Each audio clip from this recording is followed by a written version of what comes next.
Hi, Amy.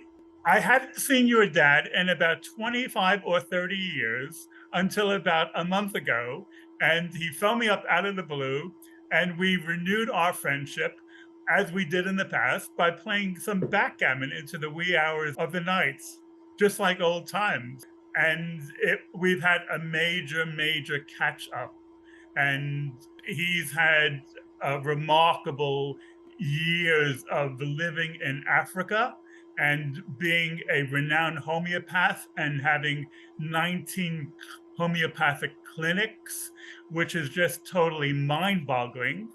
And I, by comparison, have lived a very sedate life by only becoming a YouTuber, which you're about to experience my side of things.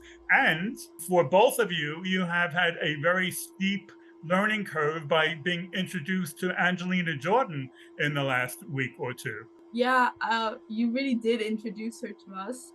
And when we first watched her together, we were so shocked by how such a powerful voice can come out of such like just a young girl who's like 9 years old.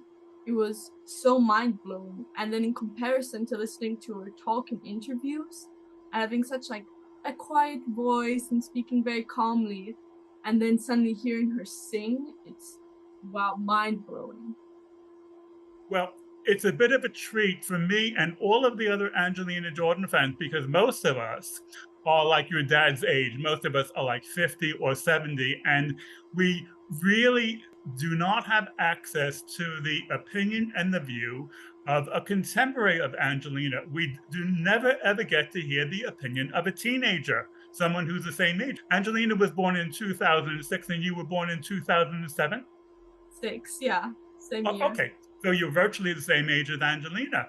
Great. Yeah. So not only do we want your reaction, but we want to be honest, we would like to ask you, how can Angelina Jordan appeal even more to your generation? So when you listen to her, you can put on your business cap and tell us how you would be her manager and how would you promote her to your generation, because this is why we have you on, Amy, so that we can have your generational insight. Yeah, I'd love to see how I can help, though she's a bigger success than many people are throughout their whole lives, let alone me, who's the same age. So we'll see how far I can go. Okay. Not only the same age, but you're also like Angelina. You are a product of the Middle East and Scandinavia. Oh, yeah. What we Cool. will do is, Amy, you picked out two songs that you've only heard once or maybe twice, and Jeremy has picked out a couple of songs he's only heard once or twice. And let's listen to them together and let's roll. Yeah. And the first one we will go to is Valerie. Oh, I love this song. Yeah, it's one of my favorite Amy Winehouse songs, and I think I've heard covers of it before, and I think it's any song by Amy Winehouse is very hard to imitate because she has such a specific voice that you can recognize instantly. So I think it's interesting to watch her do it. But sometimes I go out by myself and I look across the water and I think of all the things of what you're doing. In my head I paint a picture. Since I come home when my body's been a mess and I miss your ginger hair and the way you look at a dress. Won't you come on over? Stop making a fool out of me. Oh, why won't you come on over, Valerie? Valerie.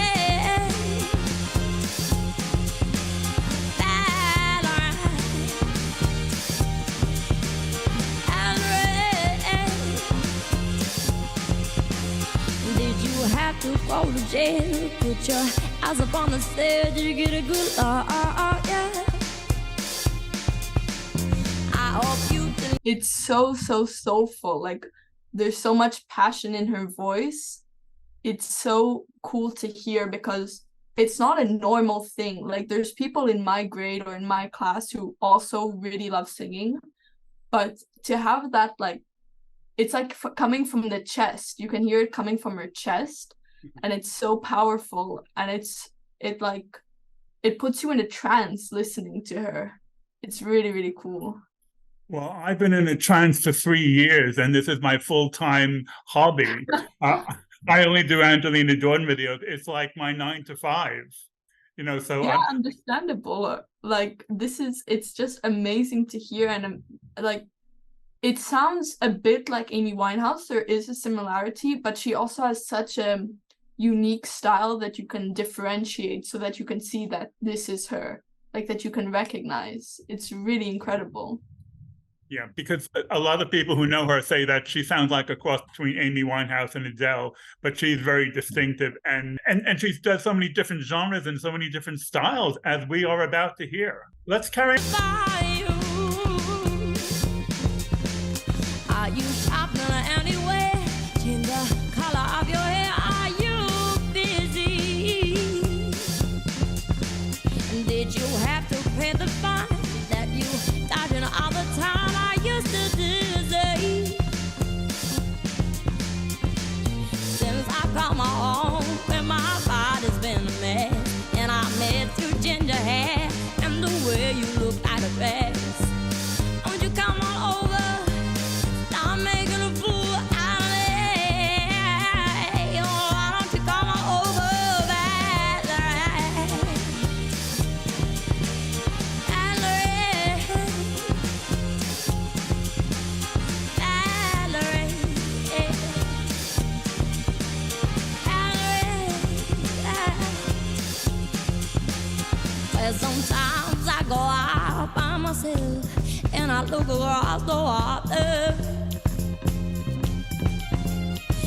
I think of all the things what you're doing. In my head, I paint a picture.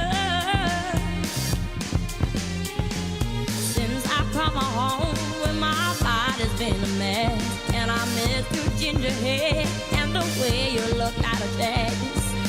Won't you come on over? Stop making a fool out of me. Why won't you come on over?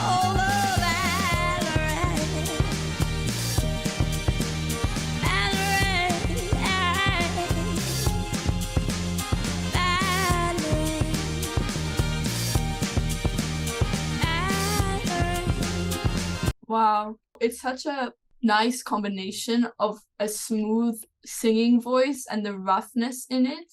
Kind of, I don't even know how to explain it. It sounds like you're melting chocolate in a way, where it goes from like being like a hard substance and then turning very smooth, and it's really, really nice. It's so satisfying to listen to. She does hypnotize people, and she sort of changes people's lives. People who are going through rough patches in their life, they hear her and they melt.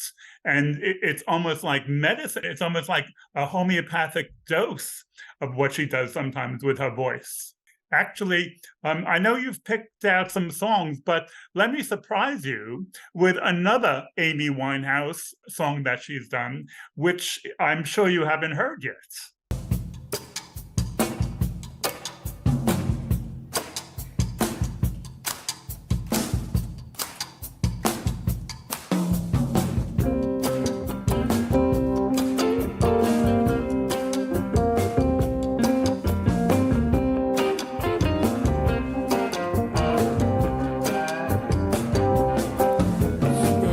Make me go to school. I said no, no, no.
She actually changed the lyrics to make them more age appropriate. Yeah.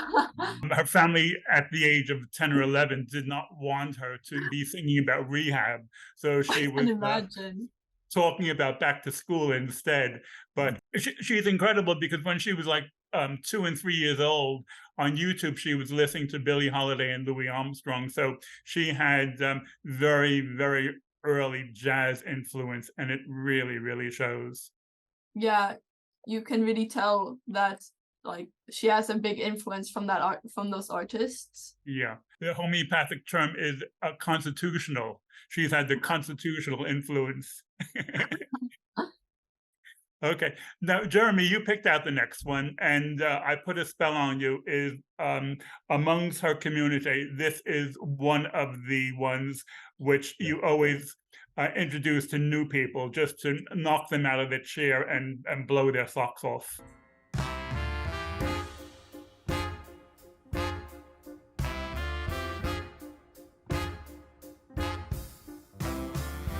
put a spell on you because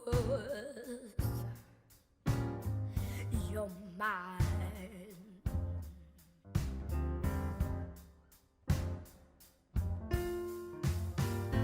Stop the things you do.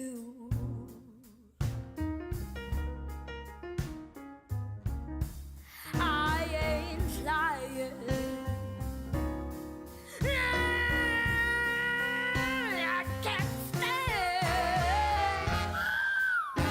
no running around. I can't stand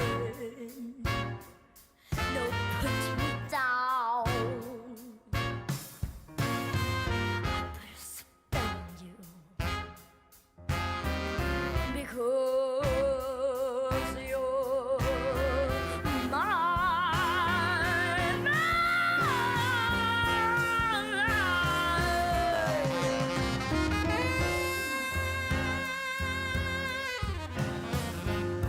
The fact that that's a 10-year-old, Amy, I can tell from your face you have not heard this one before. like I heard it once, and I think with my dad, but even like then, even hearing it again is mind blowing because when you hear a 10-year-old sing, that's not it. It could be at any age to have this singing like talent. Everyone who hears this for the first time, they think that either it's being dubbed or they think that she's a reincarnation of someone. This is not ordinary, and this is not easily explainable. And you had a really good reaction. I thought you would be catching flies in your mouth. Yeah, honestly.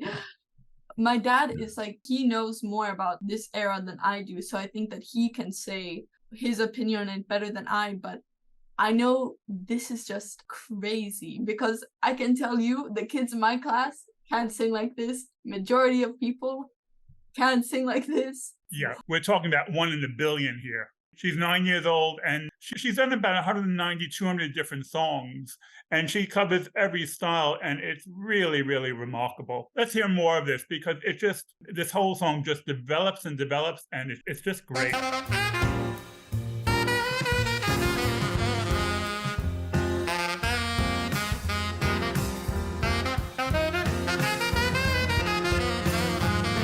Stop the things you do.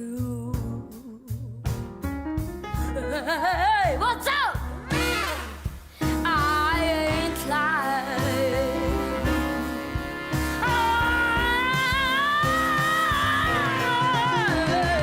I love you. I love you. I love you. I love you anyhow. I don't care if you don't want me. I'm yours right now. I put a spell on you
was my choice. You asked me to choose a couple of songs, and you've introduced us to Angelina.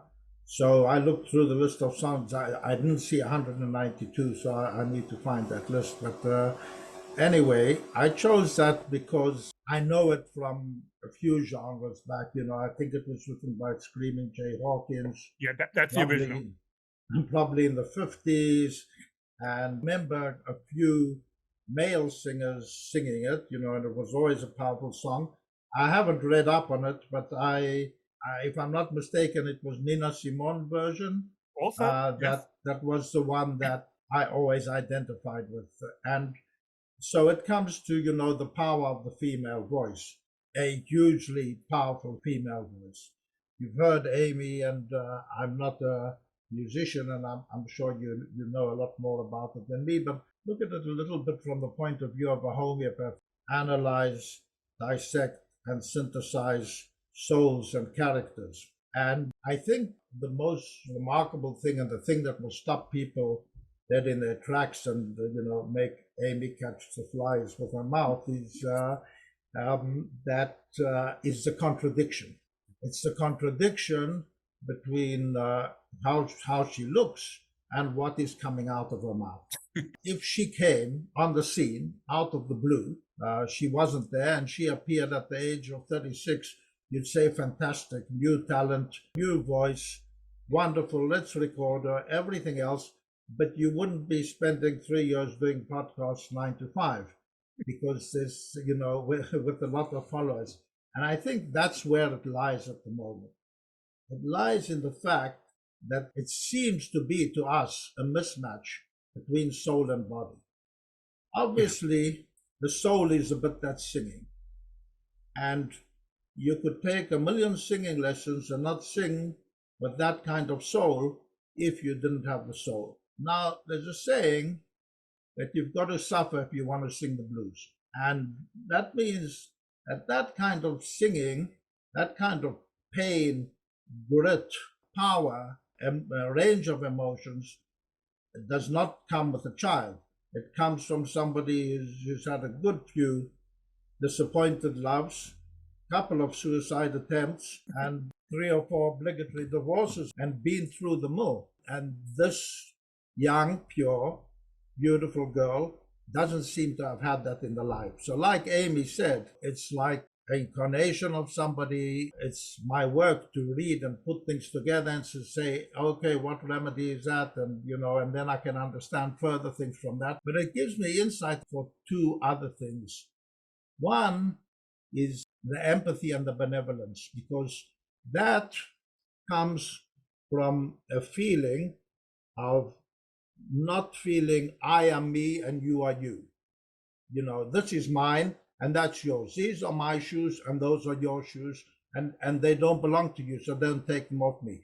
It comes from a consciousness that we are one, and we are all belonging to one sea of souls, and we come from that same sea of souls, and therefore it doesn't matter if it's mine or yours. And you go, take it. That kind of empathy and that kind of maturity experience in singing doesn't come from an individual soul's experience. Otherwise, she doesn't have that experience. It comes from a collective soul experience, which has been through the mill and has been through the suffering and the pain and the joy and the love and everything else. And that's what she brings in, which is the thing that gets us. You have no idea how prophetic your comments are. The people who know Angelina's life, you spoke as if you have been following her for the last 10 years. What you said is just so spot on, Jeremy. You have great instinct to be able to say exactly what you've just said. It's an instinct of analyzing 100,000 cases and trying to get into understanding people and remedies and universal substances. But it will bring me down to one other thing. You have a collective sea of souls, and you can draw from all that power and experience. And I haven't heard, I'd love to see her do something classical, bring on from that era, because she can contact those forces. A soul like that is so out there, a problem that it might have in life is a lack of grounding.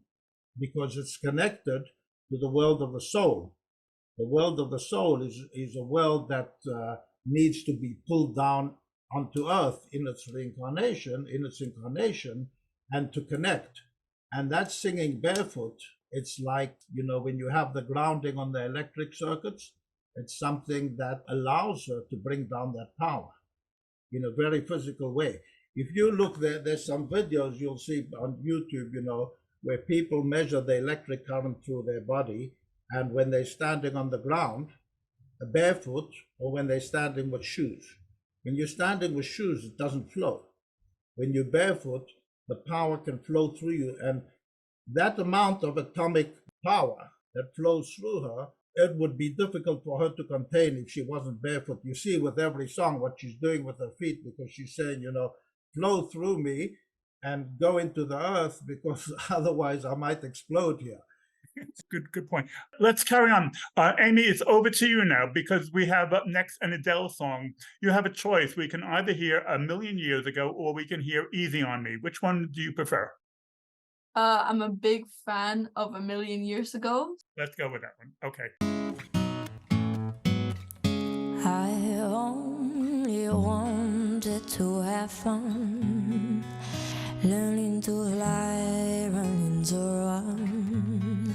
I left my heart beside the way when I was young. Deep down, I must have always known that this would be inevitable. To learn my stripes have to pay and bear my soul.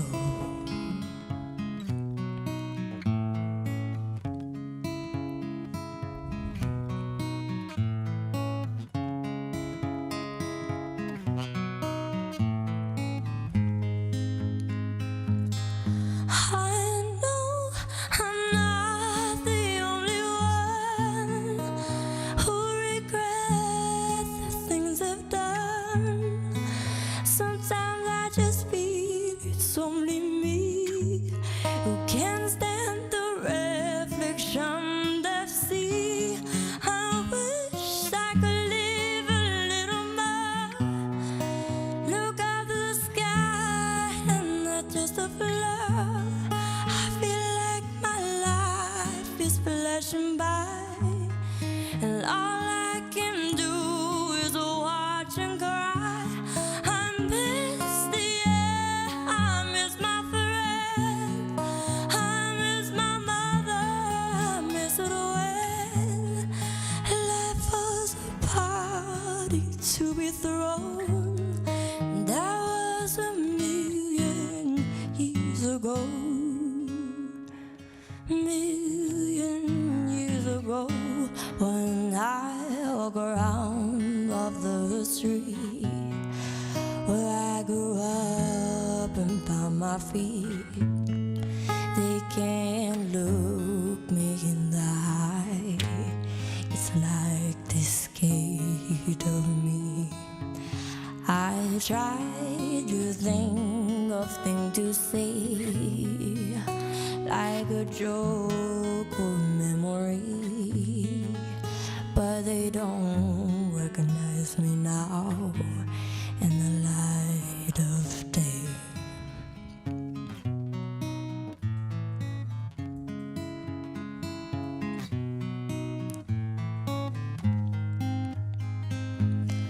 I know I'm not the only one who regrets the things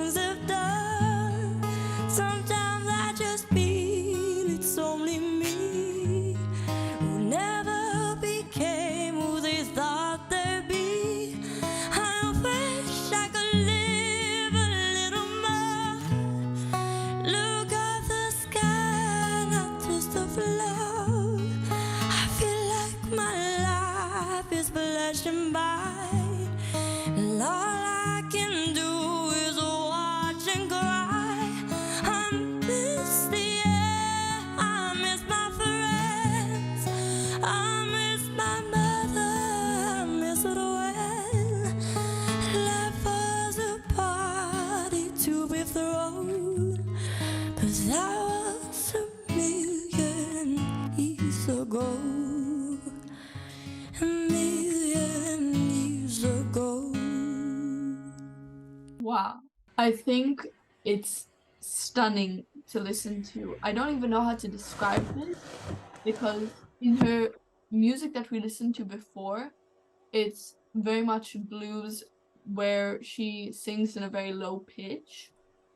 So I initially thought that that was her style, just to sing in a lower pitch. But now, like hearing her sing Adele, you can really see that she has a range of her different pitches, and it's really impressive because I think singing Adele is something really difficult to do generally, and also at such a young age, it's amazing. And like my dad said, I think what's really interesting about it is kind of the juxtaposition between what you see and what you hear, because she's a 9-year-old, or even in there's videos of her. I think my dad showed me one where she's like 18 months and she's already singing. So you can really see that this is obviously a lot more than a hobby. I think though the reason that I didn't know about her is because she might not be on TikTok, and TikTok is a huge app for Gen Z, and that's kind of how you discover people. That's how a lot of artists are discovered nowadays. That's how a lot, like, you just put a cover of you singing and it can blow up quite easily. And that's just for like average singers. But she's a diamond in the rough, 100%. And I think that if I would have seen her on TikTok, I would have known her instantly. And I think that really is maybe why I didn't know her before. But I definitely think that she should go there because even though she does have a big fan base, I can see that she can grow it so much more, because this is amazing. This is angelic. Like, I feel blessed to listen to it, and it's not a normal thing. It's not something that just passes by. It's crazy. I know. She actually does perform on TikTok, but it's usually like 20 seconds of the time or 50 seconds of the time. And I've covered many of her TikTok songs, and some of them are just outstanding. But it's just a matter of how she breaks through. She's signed to Republic Records, and so she's on the right path. But Yeah. she's, as far as the Angelina Jordan fans are concerned, she's the world's best kept secret. But we're trying to make her less secret. Yeah, she's definitely outstanding. I think that she will blow up, like, on social media. I can really see it happening, that she'll just be everywhere, because this can't be kept hidden for much longer. I mean, it's so impressive. And to win Norwegian's Got Talent, and also didn't she sing at a Nobel Peace Prize event? Yeah, she did that when she was 8 years old. And I'm thinking to myself, what a wonderful world. She's had quite an eventful 10 years since she's won Norway Got Talent. Amy, let me ask you something. If you were introducing Angelina to your schoolmates, to other 16 and 17-year-olds, do you think they would consistently have the same reaction as you do? 100%. I do think so. I think that because we know our classmates, we know people that are in our year, they don't sing like that, to say the least. And I think we'd all be very impressed with it. I know that if I took music class, I would definitely show it to my music teacher and show it to him. And it's just so impressive to see, and it's kind of like mind-boggling to know that somebody your age is doing it, because it also kind of pushes you to be like, oh, I can not do something like this, not like sing, but I can also like find my talent or find what it is or whatever. It's kind of inspiring to watch because she's so unique and so talented, and you're like, oh, and she's my age. Yeah, I know. Yeah. It's like a lot of reactors, when they see her when she's 7 years old, they say, I wasn't able to tie my shoes when I was 7 years old. Exactly. It's a humbling experience as well as awing. Like my Yeah, mouth is wide open, but I'm also like, wow. yeah, Woo. I know. I've heard all her songs maybe 100 times, but I'm still very impressed and I'm very moved and I'm constantly surprised. She is a gift that keeps on giving. 100%. I think also maybe on TikTok, it's just a lot of my generation or like my classmates, we watch very stupid videos. So very Yeah. like immature videos. So I don't know if because of the algorithm it might show that, but I definitely do want to recommend her to my friends because especially I have a friend that likes to sing a lot. And I think it would be very inspiring for her to watch that because she just loves singing and she's good at it, but I mean Angelina Jordan's a different level. Like she sings in heavens. Amy, we may have to do another video. You may have to get 3 of your friends around, and we may have to listen to more of her singing, and then your friends and I can have a group discussion. That would be really great fun. Yeah, it'd be really great.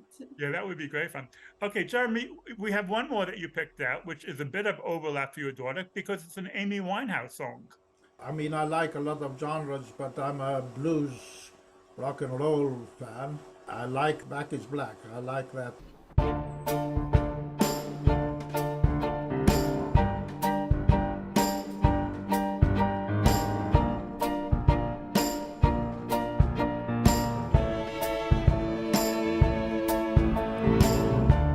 I've gone mad by your love, crazy, sick and mad. I laugh, I cry, I love. When I see with others, I cry. With strangers, you are high, alone and with no one, I cry. I'm thinking of you and I cry in loneliness behind this lie from this fun part of life. Every night we come a star and I laugh at stars. Shame they get it so far. I'm the one who speaks to the moon. I didn't want to be in love. I fall back to, I fall back in, I fall back in love. I love you so. I laugh at you. I have no one but the one. I have gone away so many times just to forget about you, but I fall in love with you again. I'm the one who speaks to the moon. I didn't want to be in love. I fall back to, I fall back in. I'm the one who speaks to the moon. I didn't want to be in love. I fall back to, I fall back in, I fall back in love.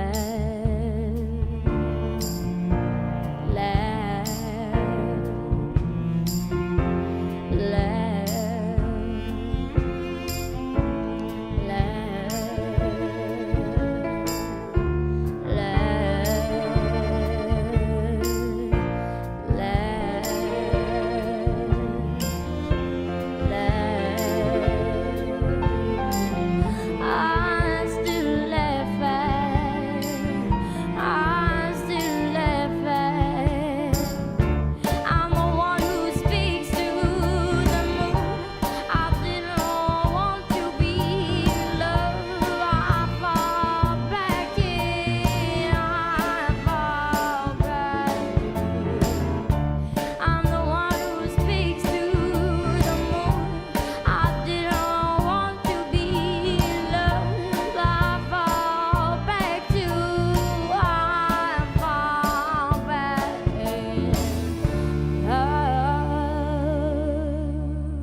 tell you, Alan, when you offered me a couple of songs to listen to, the difference is, and the reason I wanted this is, this song is again a song born of pain.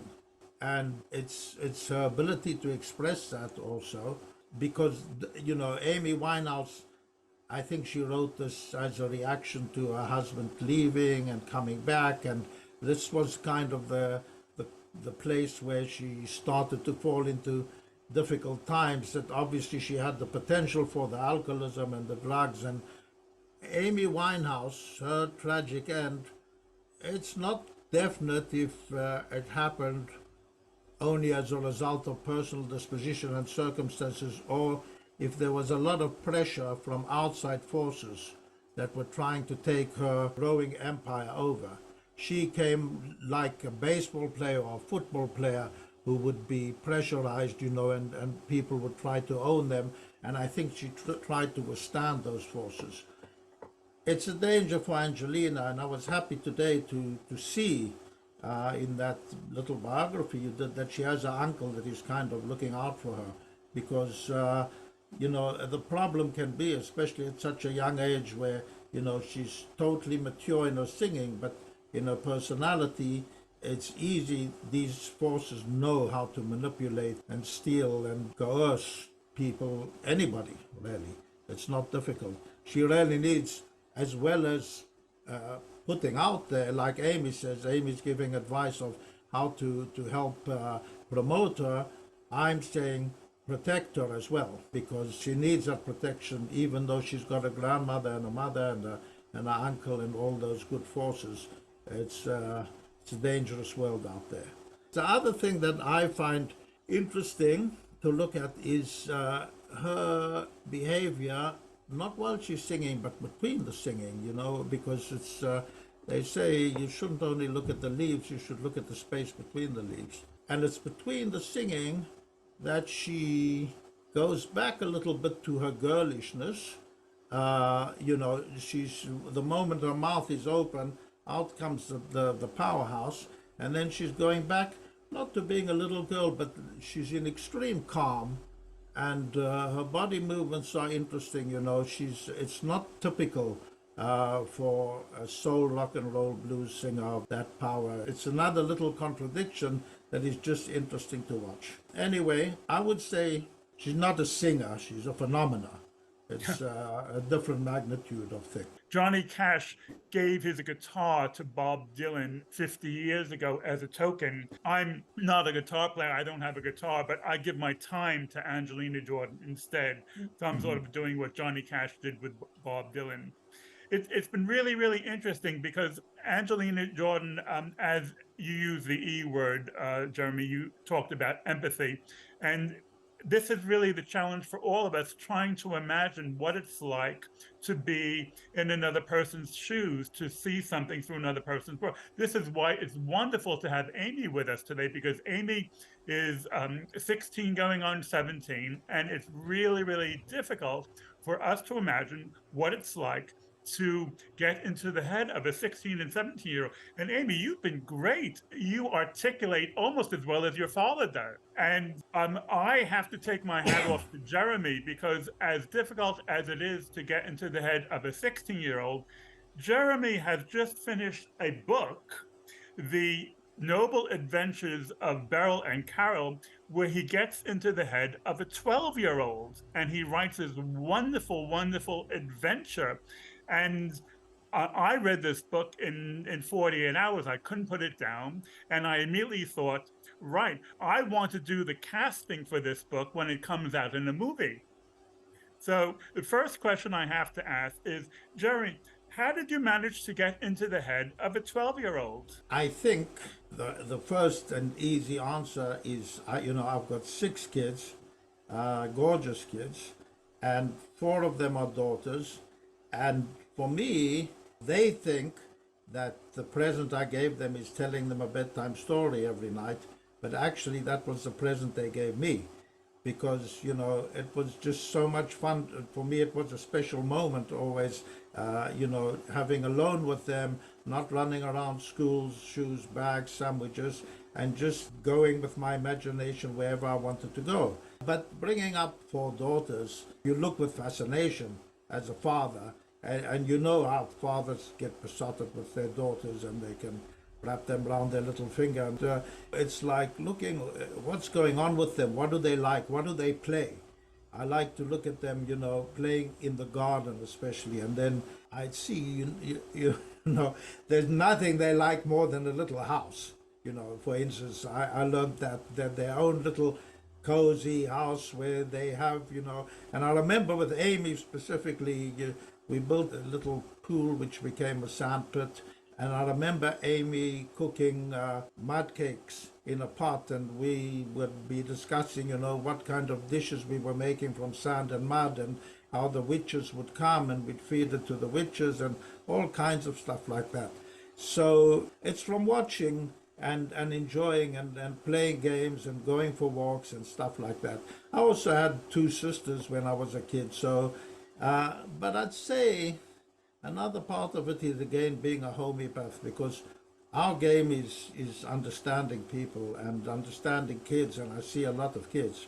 But let me tell you that, the story took many, many years to evolve, over 20 years to evolve and be grind and taken to different places. But in that, the easiest part was, for some reason, to understand where young girls think, what they like, what they want, what they hate. Came to me easily. Amy, I assume you read the book. And did you advise your dad? Did you give him any advice about capturing the mind of a teenager? I gave none. To be very honest, I gave none. And I kind of left the book as a surprise for myself, because I do remember him telling us the story when we were kids. And the thing is, when he told us the story, he would tell us as if these people were real. So we'd be like, who are Beryl and Carol? And he was like, oh, you'll meet them one day. So I thought that they were real people. And then when he was writing the book, I kind of just, some of the story I'd forgotten, because he told us the stories when we were 5. And then I kind of kept it as a surprise for myself. And then when I read it, like you and majority of people who have read it, I couldn't put it down. Genuinely. Not in a biased sort of way, I couldn't. And you really feel everything that they're feeling. You really become such an empath with it. And I think he captures the minds of 12-year-olds really well, because I can see similarities on how even I thought, or my friends thought, when we were young. We were that age. And there are parts of it where, this is why I think that it's such a great book, because it's not just for one age. Because you would think, oh, a book about 12-year-old girls going on an adventure, okay, it's for 12-year-olds. I've had my friends, me, my older sister who's in her 30s, there's parts of the book where I'm scared reading it, or where I'm excited, or where I can't put it down, I'm on the edge of my seat. It's just so, it grabs you. I don't even know how he managed to capture the mind of a 12-year-old, but he did it so well, without any advice from me. So I'm very impressed. Props to him. It's been great, because in the last hour, we've explored what's it like to get into someone else's mind. So we've tried to get into Amy's mind to understand what it's like to listen to Angelina Jordan. And then we've gotten into the mind of Pops Jeremy, and how he sees 12-year-olds, and how his whole life has been focused on understanding human nature in other people, which is a fascinating career, Jeremy. I take my hat off to you with admiration and envy. It is a wonderful, wonderful pastime to be able to do that professionally, to explore another person. And this is also what Angelina Jordan's big secret is, because she, in her own way, captures a certain type of feeling which she is able to project into her music. And so this is really what the whole world needs. The whole world needs a little bit more ability to imagine what it's like to be in someone else's shoe. You know that I live in Africa, in Tanzania, by the Kilimanjaro, and we work with local people. We train local people in homeopathy. We have a lot of free clinics there. and they love music, of course, being African. So I very much look forward to playing them some Angelina and seeing the reaction. I know they love it because they connect to music on the barefoot level. Well, it's been great catching up with you after all these years. And Amy, it's great meeting you. Thank you very much. Thank Cheers, you so much Alan. for introducing us okay. to Angelina.